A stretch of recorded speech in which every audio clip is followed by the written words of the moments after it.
Здравейте, аз съм Емил и днес ще ви прочита приказката за твърдушка, мекушка и сладушка. Една баба отишла в гората да си събере малко дръвца.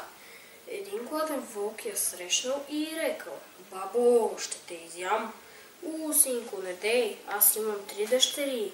Едната се нарича сладушка, другата твърдушка, а третата мекушка. Ела до вечера да ти дам която си поискаш." Вълкът ти повярвал и отишъл. Бабата си събрала дърва, занесла ги у дома и рекла на дъщерите си да приберат всичко от двора, че до вечера ще дойде вълкът. Те прибрали всичко и се заключили вкъщи. Като се стъмнило, вълкът дошъл до вратата и взел да вика: „Троп-троп, бабо, отвори ми." Бабата си мълчала. „Троп-троп, бабо, отвори ми." Тя пак си мълчала. „Бабо, дай ми твърдушка." Твърдо е баба подпряла.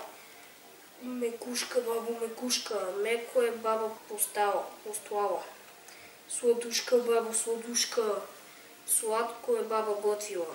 Вълкът, като видял, че бабичката го излъгала, си отишла. И довиждане!